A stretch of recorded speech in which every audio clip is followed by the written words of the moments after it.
when I step up in the place. Say yo, I step correct. Got you all in check. Who is Neil Pickup?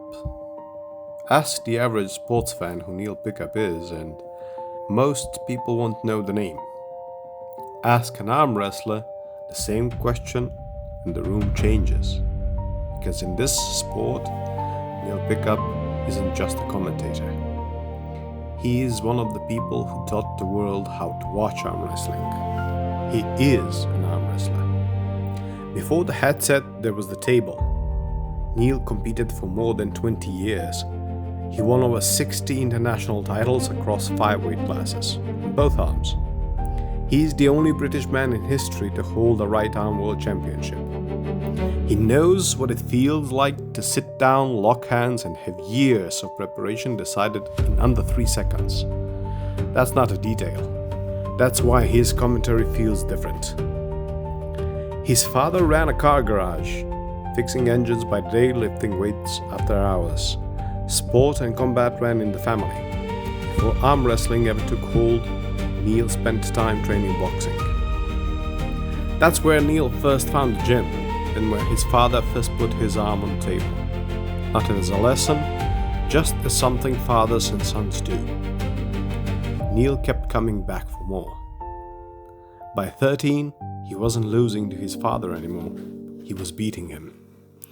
That same year, the qualifying rounds for the biggest arm wrestling tournament in history, Over the Top, reached Manchester. Neil was still a boy, too young by the rules to step up to the table. His father signed the waiver anyway. Neil walked away with 2 wins. His father wasn't just the man who taught him the sport. He was his hero. But the more Neil saw of arm wrestling, the more names started to matter. Cobra Rhodes, professional arm wrestler. Bill Hunt, a strongman icon, biceps flexed, looking like something out of a comic book to a kid still learning the sport. Neil didn't just want to beat his father anymore. He wanted to become one of them. It was never really just about arm wrestling. It was strength itself that fascinated him, wherever he found it. Most kids discover a sport. Neil discovered a lifelong obsession. He kept showing up, kept training, kept looking for the next person who could put him down. Somewhere along the way, an amateur became a champion. Every great career has a moment that could have ended it. For Neil, it wasn't a loss. It was a broken arm. 3 years away from competition, 3 years of rehab, 3 years of wondering whether he'd ever return. Most careers end there. Neil came back different. Not simply stronger, sharper. Because while his body recovered, his mind never stopped studying. Most people think the match begins when the referee says go. Neil spent years explaining that the real battle starts much earlier.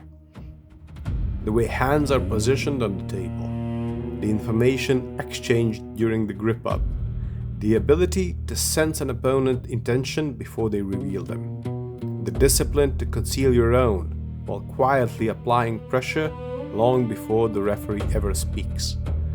Some of that instinct traces back to boxing, reading distance, timing, and hesitation before a single move is ever made. Completely different ways of solving the same problem, each one exploiting a different weakness, a different body, a different mistake. Knowing when to use them is where the dark arts begin. Neil's own style was never about brute force. It was about movement, anticipation, dynamism, fluidity. He took what nature gave him and combined it with his mind to make himself a champion.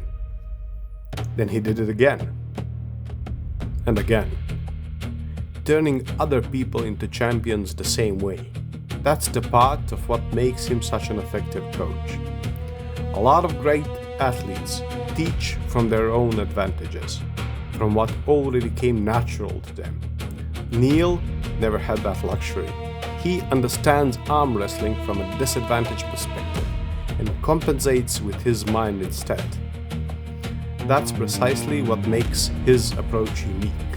It's not built around one body type or one set of natural gifts. Used properly, it works for any athlete. Neil calls this side of the sport the dark arts.